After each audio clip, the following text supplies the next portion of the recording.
పౌలు గారు చెప్తున్నటువంటి మాట మన కాంటెక్స్ట్కి అవసరమయ్యే ఒక పదం, మనం గమనించాల్సిన పదం ఏంటంటే సంఘము అను ఆయన శరీరము కొరకు. ఏమంటున్నాడు? సంఘము అను ఆయన శరీరము. అంటే సంఘం అంటే ఏంటంటే క్రీస్తు యొక్క శరీరం. సంఘం అంటే ఏంటంటే క్రీస్తు యొక్క శరీరం. చర్చ్ అంటే ఏంటంటే పరిశుద్ధుల సమూహం. చర్చ్ అంటే ఏంటంటే బాడీ ఆఫ్ క్రైస్ట్. దీన్ని నేను మరలా ఎందుకు చెప్తున్నానంటే దాన్ని గమనించుకుంటా ఉన్నాం.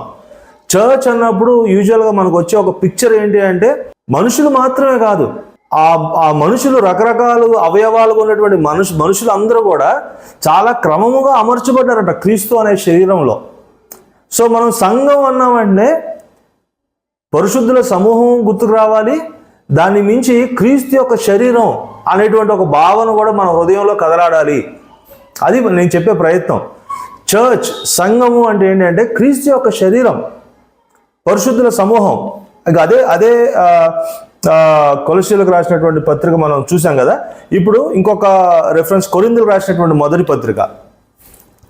కొరింథీయులకు రాసినటువంటి మొదటి పత్రిక సిస్టర్ 2 వచనాలు చదివారు కాబట్టి నేను తనకు హెల్ప్ చేసి నేను చదువుతాను. ఇప్పుడు 12వ అధ్యాయం, కొరింథీయులకు రాసినటువంటి మొదటి పత్రిక 12వ అధ్యాయం 27వ వచనం. ఇక్కడ ఏమంటున్నా అంటే అటువలే మీరు క్రీస్తు యొక్క శరీరమై ఉండి వేరు వేరు అవయవములై ఉన్నారు. ఇప్పుడు మనం అందరం ఎవరు అంట? క్రీస్తు యొక్క శరీరం.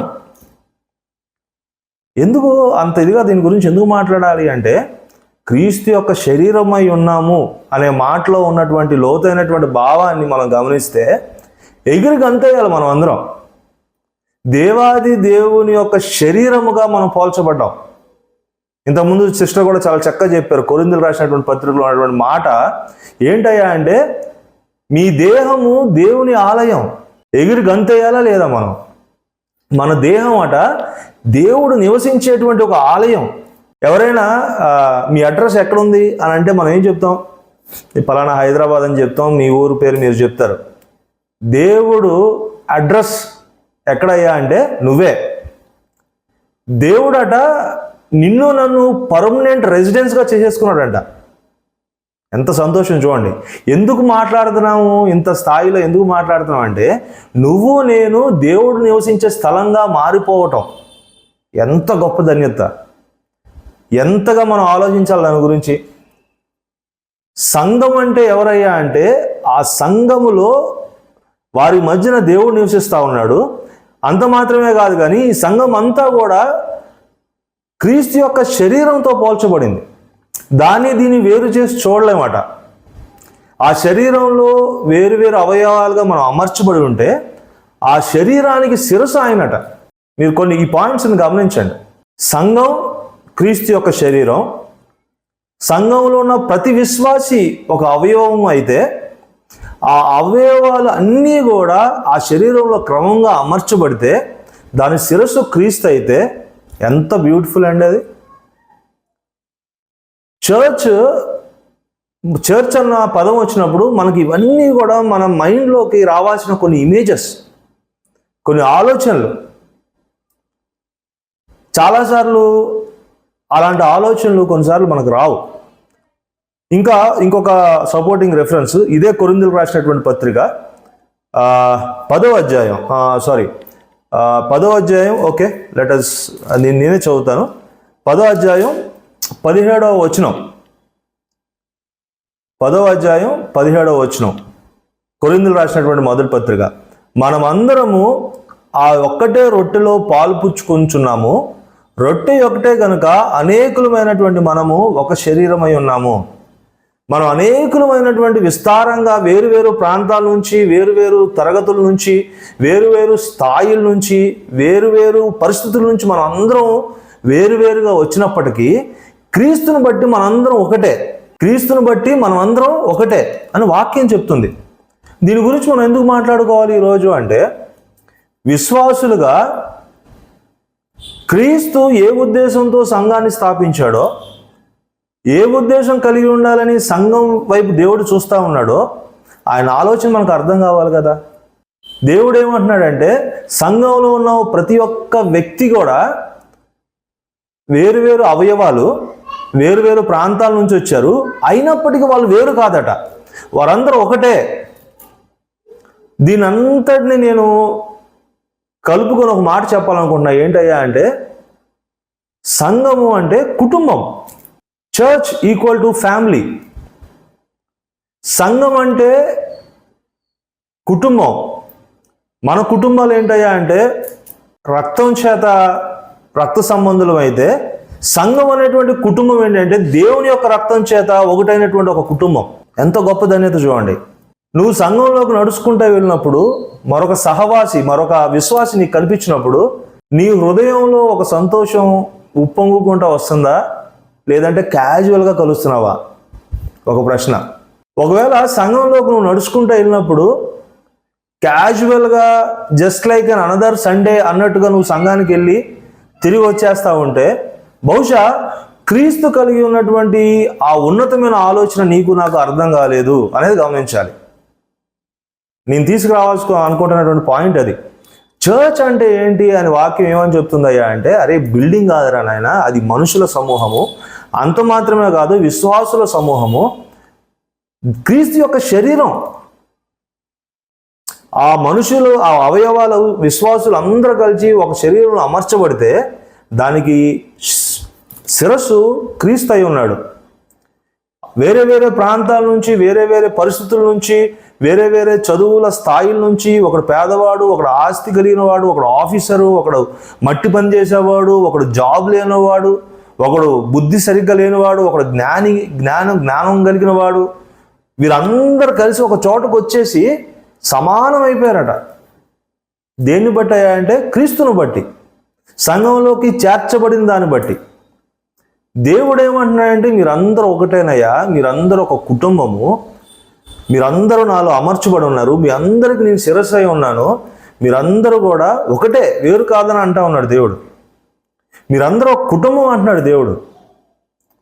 మరి కుటుంబం అన్నప్పుడు ప్రతి ఆదివారం మాత్రమే కుటుంబాన్ని కలుస్తామా, లేదంటే ప్రతిరోజు కలుస్తామా?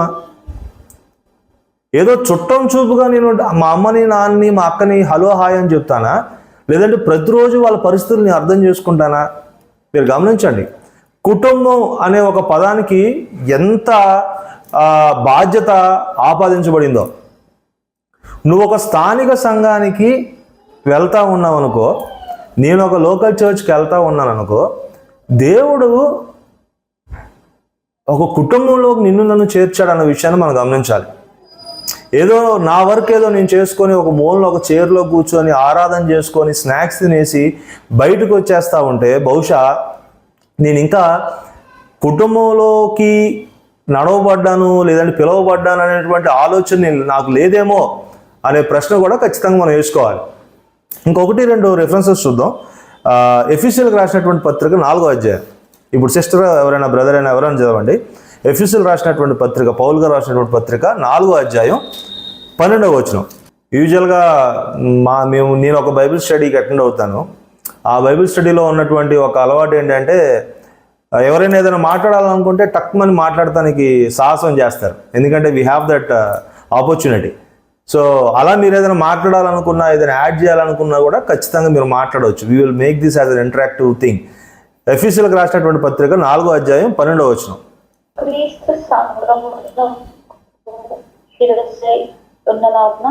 పురుషుడు భార్యకు శిరస్సై ఉన్నాడు. క్రీస్తు సంఘానికి, థ్యాంక్ యూ అమ్మా, చాలు యా, క్రీస్తు సంఘానికి శిరసై ఉన్నాడు. క్రీస్తే శరీరమునకు రక్షకుడై ఉన్నాడు. ఇంతకుముందు నేను మాట్లాడినటువంటి మాటలకి జస్ట్ మీకు సపోర్టింగ్గా రెఫరెన్స్ చూపించాను. మనకు తెలిసినటువంటి రెఫరెన్స్ అయినప్పటికీ మరి కాంటెక్స్చువల్గా మనం చూడాలి కాబట్టి చూపించాను. ఏంటంట, నువ్వు వెళ్ళే లోకల్ చర్చ్ని from the lens of Christ, క్రీస్తు దృష్టికోణం నుంచి నువ్వు నేను చూసినప్పుడు, యేసు ప్రభువు సంఘం వైపు చూస్తా ఏమంటున్నాడంటే కుటుంబం అని అంటున్నాడు. నువ్వు నేను కూడా గుర్తుపెట్టుకోవాల్సినటువంటి ఒక మాట ఏంటయ్యా అంటే, ఆదివారం మనం సంఘానికి వెళ్తున్నాము అంటే నా కుటుంబాన్ని నేను కలుస్తున్నాను అనేటువంటి ఒక భావంలో నువ్వు నేను వెళ్ళాలా. నా కుటుంబాన్ని కలుస్తున్నాను అనేటువంటి ఒక సంతోషంతో, ఒక ప్రిపరేషన్ తోటి, ఒక ఎగ్జైట్మెంట్ తోటి నువ్వు నేను వెళ్ళాలా. అంతే తప్ప అరే ఆదివారం వచ్చింది, ఒకవేళ నేను సంఘానికి వెళ్ళకపోతే నేను అనుకున్న కొన్ని పనులు జరగవేమో, లేదంటే దేవుని యొక్క శాపం నా మీదకి వచ్చేస్తుందేమో. ఒక ఆదివారం యూజువల్గా చర్చ్కి వెళ్ళకపోతే మనకు కలిగే ఒక ఫీలింగ్ ఏంటంటే ఒక గిల్ట్ వచ్చేస్తుంది మనకి. ఏ పని చేయలేము, ఒక చిన్న ఇబ్బంది, ఎవరో ఆపుతున్నటువంటి ఫీలింగు. ఆ గిల్ట్ దేని గురించి వస్తుంది అయ్యా అంటే, మా సండే అయినా మనం చర్చ్కి వెళ్ళాలి కదా, వెళ్ళకుండా ఎలా ఉండగలుగుతాం అనే ఒక గిల్ట్. అది సరైన గిల్ట్ కాదు. నీకు రావాల్సిన గిల్ట్ దేని గురించి అంటే అది గిల్ట్ కాదు. నీకు అరే నా కుటుంబాన్ని నేను కలవలేకపోయానే, నా సహోదరుల్ని నా సహోదరుని నేను కలవలేకపోయానే, వాళ్ళ బాగోగులు తెలుసుకునే అవకాశం నాకు వచ్చినా నేను వెళ్ళలేకపోయానే, నేను ఏదైనా హెల్ప్ చేయాల్సినటువంటి అవసరం ఉందేమో, నా పని నేను చేయలేకపోయానే, అవకాశాన్ని కోల్పోయానే, ఇలాంటి భావన మనకు కలగాలి అని వాక్యం చెప్తుంది. ఎందుకు అలాంటి మాటలు మనం మాట్లాడుతున్నాం అంటే, సంఘం అంటే ఏంటంటే క్రీస్తు యొక్క శరీరం. మనం అందరం కూడా ఒక కుటుంబంగా ఉన్నాము. మన కుటుంబానికి పెద్దెవరు, శిరస్సు ఎవరయ్యా అంటే క్రీస్తు. సో కుటుంబంలో ఏముంటాయి? ప్రేమ ఉంటుంది, క్షమాపణ ఉంటుంది, హెచ్చరికలు ఉంటాయి, హెల్ప్ చేసుకోవడం ఉంటుంది, కన్సర్న్ చూపిస్తూ ఉంటుంది, కన్సోల్ చేయడం ఉంటుంది, ఎమోషనల్ సపోర్ట్ ఇస్తాము, ఫైనాన్షియల్ సపోర్ట్ చేస్తాము, గాయం తగిలిందనుకోండి ఆ గాయాన్ని కట్టు కడతాము. ఇలాంటి యాక్టివిటీస్ అన్నీ జరుగుతాయి కుటుంబంలో. ఒకవేళ ఇలాంటి యాక్టివిటీస్ జరగట్లేదు అనుకో, దాని కుటుంబం అని ఎలా అంటావు? ఇప్పుడు నాకు సడన్గా నేను ఆఫీస్ నుంచి వస్తున్నాను, నా కాలుకి దెబ్బ తగిలి బ్లడ్ వస్తూ ఉంది, ఇంట్లో మా అమ్మ, మా అక్క, మా అన్న, మా బాబాయ్ అందరూ ఉన్నారు అనుకోండి, నేను బ్లడ్తో అయ్యో అయ్యో అని ఏడ్చుకుంటూ వస్తూ ఉన్నాను, ఎవరి పనాలు చేసుకుంటూ ఉన్నారనుకోండి, దాని కుటుంబం అంటామా? అనలేము. అలానే మన సంఘంలో ఎవరైనా కష్టంలో మన తోటి విశ్వాసి కష్టంతో వస్తున్నాడు అనుకోండి, అన్నిసార్లు ఆ కష్టం కనబడాలని ఏం లేదు. హృదయంలో ఉండొచ్చు, ముఖంలో కనబడవచ్చు, ఒక నిరుత్సాహంతో ఉండొచ్చు. మనకేది కాదు అన్నట్టుగా మనం ఉన్నాం అనుకోండి, ఎంత ఘోరం అది. మన సొంత ఇంట్లోకి మనం నడుచుకుంటూ వచ్చి తలకు గాయం ఉండి బ్లడ్తో వస్తూ ఉన్నాం అనుకోండి, భార్య వచ్చి ఏమండి ఏం జరిగింది అని అడగలేదనుకో ఎంత బాధ. తల్లి వచ్చి ఎరా ఏమైందని అడగలేదనుకో ఎంత బాధ. ఖచ్చితంగా వాళ్ళు అడుగుతారు, ఎందుకంటే వాళ్ళ కుటుంబం అని అర్థం చేసుకున్నారు, ఆ ప్రేమ వాళ్ళ మధ్యలో ఉంది కాబట్టి వాళ్ళు అడుగుతారు. మరి సంఘంలో అలాంటి పరిస్థితులు ఉన్నాయా? సరే, సంఘంలో పక్కన పెట్టినా ఒకవేళ మనకు అటువంటి అవగాహన ఉందా? ఎవరో బ్రదర్ వస్తారు, రెగ్యులర్గా వచ్చే బ్రదరే ఏదో డిసప్పాయింట్మెంట్ క్యారీ చేస్తూ ఉంటారు, ఏదో నిరుత్సాహంలో ఉంటారు, ఇబ్బందులో ఉంటారు. మనం గమనిస్తాం, కానీ వాళ్ళ దగ్గరికి వెళ్ళి కూర్చొని ఒక 10 నిమిషాలు మనం మాట్లాడి, ఏమైంది బ్రదర్, ఏమైనా ఇబ్బందా, ఏమైనా ఛాలెంజా, ఏమైనా ప్రేయర్ చేయాలా, ఏదైనా ఇష్యూ ఉందా, ఎలాగైనా నేను హెల్ప్ చేయగలనా అని మనం టైం తీయాలనేటువంటి థాట్ ఏమైనా ఉందా మనకి? అలాంటి థాట్ ప్రాసెస్ ఉందా?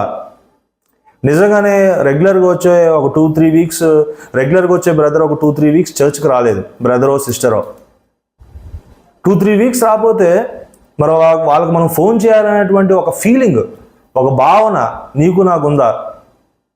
ఫోన్ కూడా పికప్ చేయట్లేదు, ఎక్కడో దూరంలో ఉంటారు, 10 కిలోమీటర్లు 15 కిలోమీటర్లు అవతల, చాలా యథార్థంగా ప్రతి వారం వస్తారు, కానీ 2 వారాల నుంచి రావట్లేదు. ఏంటి పరిస్థితి?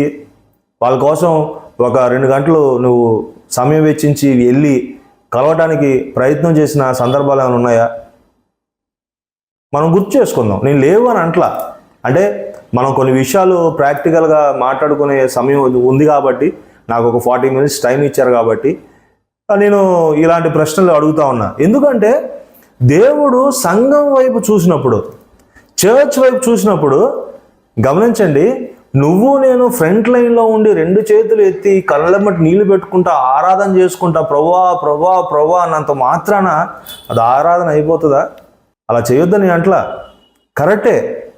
కానీ కుటుంబంలో జరగాల్సినటువంటి ఆ ట్రాన్సాక్షన్స్, ఆ emotional transactions, love transactions, helpful transactions, ఇవన్నీ జరగకుండా నువ్వు చర్చ్లోకి సమయానికి వచ్చేసి నీకు ఒక డెడికేటెడ్ చైర్, రెగ్యులర్గా కూర్చుని ఒక చైర్ ఉంటుంది, ఆ చైర్లో కూర్చొని పాటలు ఆరాధన జరుగుతూ ఉంటే ఏదో ఒక పాటకు నువ్వు బాగా కనెక్ట్ అయిపోయి ఆ పాట వల్ల నువ్వు చాలా వర్షిప్ చేసేసుకొని వాక్యం చెప్పబడుతుంది, ఆ వాక్యం ఎంతగానో నువ్వు ప్రోత్సహింపబడి చక్కగా నీ యొక్క ఆఫరింగ్ నువ్వు వేసేసి ఒకరిద్దరికి ప్రైజ్ లార్డ్ బ్రదర్ అని చెప్పి నువ్వు వెళ్ళిపోయావు అనుకో, అలానే నువ్వు కొన్ని సంవత్సరాలుగా చేస్తా ఉన్నావు అనుకో, నిన్ను నన్ను ప్రభు ఏమంటాడంటే, అరే నీ అంత స్వార్థపరుడైనటువంటి క్రైస్తవుడు నేను ఎక్కడ చూడలేదురా అంటాడు.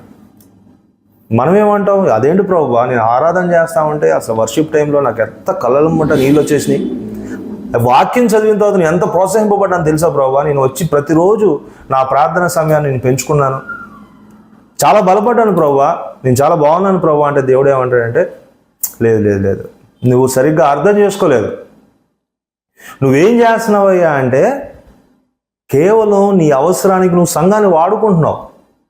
సంఘానికి వచ్చి సంఘంలో రక్తాన్ని పీల్చేసుకొని నువ్వు బలపడిపోయి చక్కటి పదాలు నేర్చేసుకొని ప్రార్థన చేయడం నేర్చేసుకొని వాక్యం చదవడం నేర్చేసుకొని నీకు నువ్వుగా స్వార్థపరుడుగా బతికేస్తున్నావురా నాయన.